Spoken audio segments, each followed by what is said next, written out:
Now, back to Tony and Casey's Best of Food and Wine on Smooth and Easy, CL 650. I still don't have a reason, and you don't have the time, and it really makes me wanna get my everything. Welcome back to the Best of Food and Wine. I'm Tony Gismondi. I'm Casey Wilson. We're live from the floor of the Vancouver National Wine Festival. We're talking to winemakers, many winemakers, and now we have Harry Hansen, who I haven't met before. Harry, how are you? Just great. Happy to be here. From Sterling Vineyards. Of course, Sterling Vineyards is an old name in Vancouver. We've known the wine for many, many decades. Beautiful winery in the heart of Napa. It's a wonderful place to visit. You live up on a hill. That's right. We're up 300 feet above the valley floor on Charlie's Hill. Yeah. And you get to the winery on a gondola. Yeah, right on. Was it not once owned by Disneyland or? No. The founding winemaker was Peter Newton, of course, the founding owner. And he built a wonderful place with Greek architecture and bells in the towers that chime every 15 minutes. Mm-hmm. It's just a wonderful, beautiful place with great views. And Bill Dyer used to come to the market. He was a winemaker there many years ago. I think he still lives in Napa. Bill's a great guy. I studied with him at the University of California years ago. I won't say how long ago. Yeah, exactly.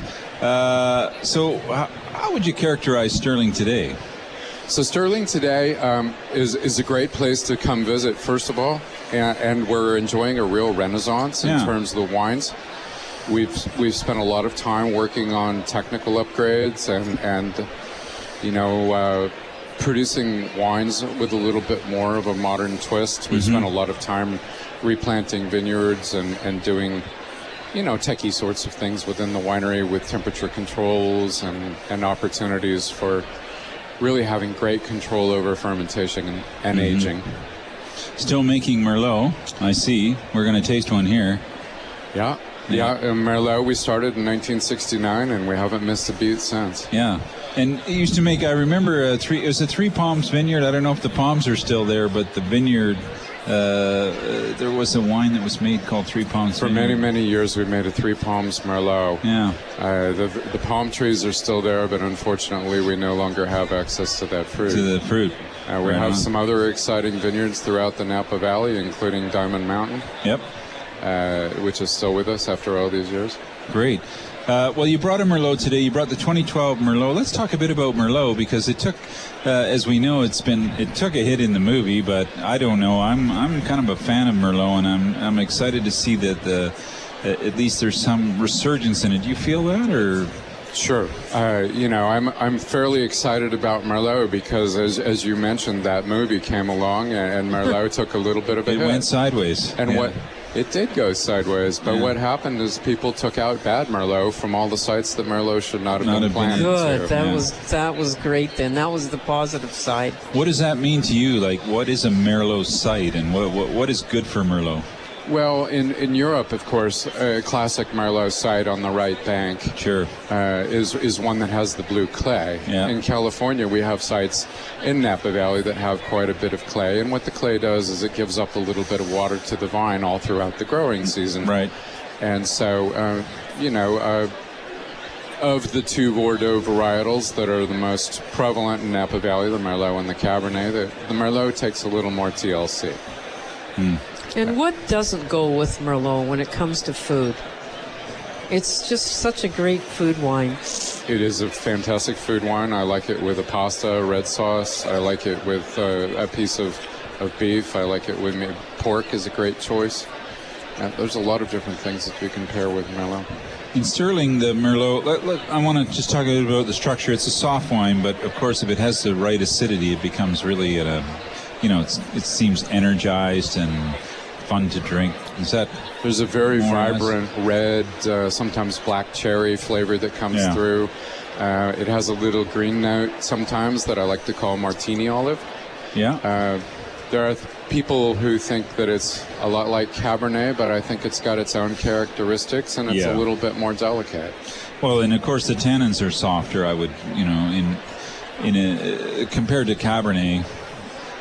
What about the aging potential? Because I think in the early days when we talked about varieties and we just sort of put them in a box and Merlot, didn't age as well as Cabernet, or do you feel like that still exists, or is it just the way the wine is made?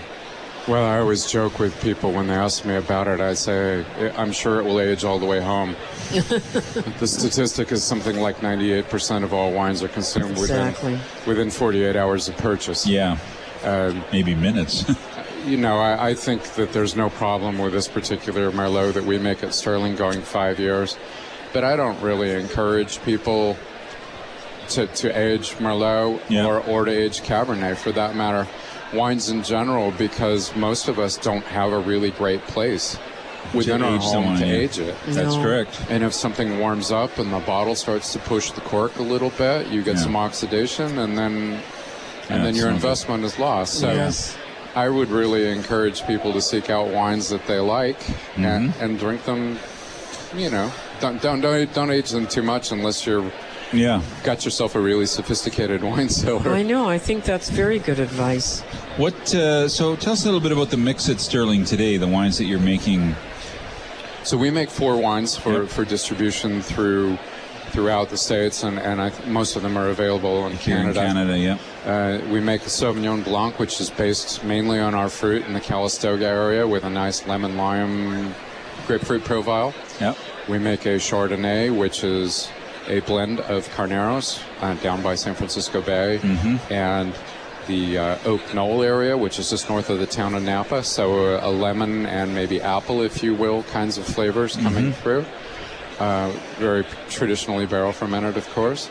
We make this Merlot that you're tasting today. The fruit is grown in Oak Knoll, which again is a cool place, and Calistoga, which is a warm place further up valley. Yep. And we make Cabernet, which we grow and source all over Napa Valley from 7 different districts of, what are there, 13, I think. Yeah.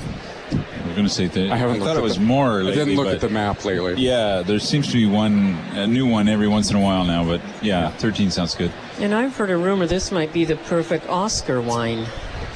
Well, I'm sure the 4 wines that I've described are all being served at the Oscars. We have a couple of exclusive blends that we did for the Governor's Ball, so those will be featured on Sunday night. It'll be what people are enjoying after the Oscars. And I forgot to mention, we also make a reserve wine that I completely forgot to mention, the what we call Platinum. It's our reserve Cabernet Sauvignon. We make very little, 2,500 cases or so a year, but it's very much a handmade wine from 5 different vineyards around Napa Valley. Hand-sorted clusters, hand-sorted berries, 20 months in French oak, most of it new. And we age it in a bottle for about a year before we put it out. And it's just a wonderfully dense wine, full of wonderful grape flavors and really ripe tannins. I think Napa Cabernet tannins are some of the ripest and most pleasing tannins in the wine world. I remember, years ago, visiting Sterling, taking the gondola up and having a self-guided tour. Is it the same today for consumers? Peter Newton's vision is just amazing. How a man 40-something years ago knew that a gondola ride and a self-guided tour at your own pace, bring the kids if you want to, they can't break anything. The opportunity to watch winemaking operations from up above is just a wonderful experience. You can take your time, or you can move through in less than an hour. It all depends on what you're interested in at Sterling. We also have a couple of art collections which are amazing.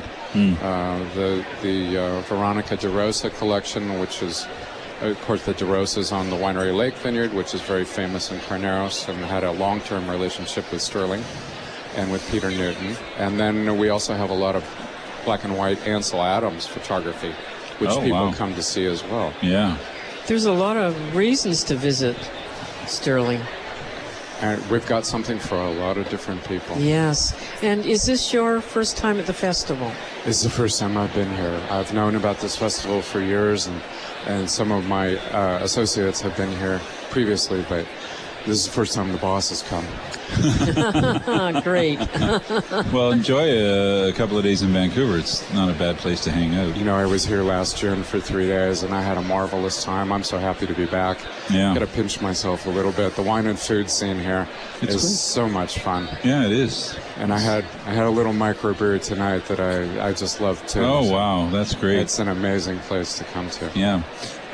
Well, thanks for joining us today and bringing the wine. The wine's delicious. I don't know. I think you're right. You can drink it right now. It's really delicious. I might wait a little bit, but I don't know. I'm tempted to drink it all. No, I'm not waiting. You're not waiting. That's my style right there. Yeah. Thanks for joining us, Harry. Good to catch up on Sterling Vineyards. Thank you, I need to Tony. come back and see you down there. Please do. Thanks so much. Thank you. Look forward to seeing you. Harry Hansen, winemaker from Sterling Vineyards. A couple of his wines are going to be featured at the Oscars on Sunday night, Yes. Casey. Have you seen all the movies? I guess I should have asked you that. Yeah. Have you seen all the movies, Casey? I've seen quite a few of them, Tony. You're really into it, aren't you? I am into Yeah. it. I've seen a few, but I haven't seen them all. Art is waving at me because he wants you to win something. Yeah, come on down. If you are in your car on your way to the wine festival, Yeah. we are giving away a deluxe 2-night stay at the Waterfront Villa, Painted Boat Resort, Spa and Marina on the Sunshine Coast. We'll even throw in BC We Ferries. are? Yes, we are. You Wow. can't sign up, Tony. Okay.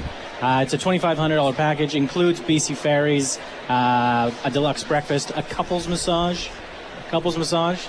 Doesn't have to Art, be your why are you looking at me when you say Yeah, couples why are you massage? looking I'm just Like, saying, what's Tony? going on Doesn't here? have to be your significant other, Tony. You Okay. and I, we're a couple. We're a couple of cool guys. Oh, brother, this All I gotta right. see. Let's repeat now. How do they win this, Art? Come on down to the wine festival and come to our booth and Yep. sign up. Okay, sign up and you can win 1 or 2 nights.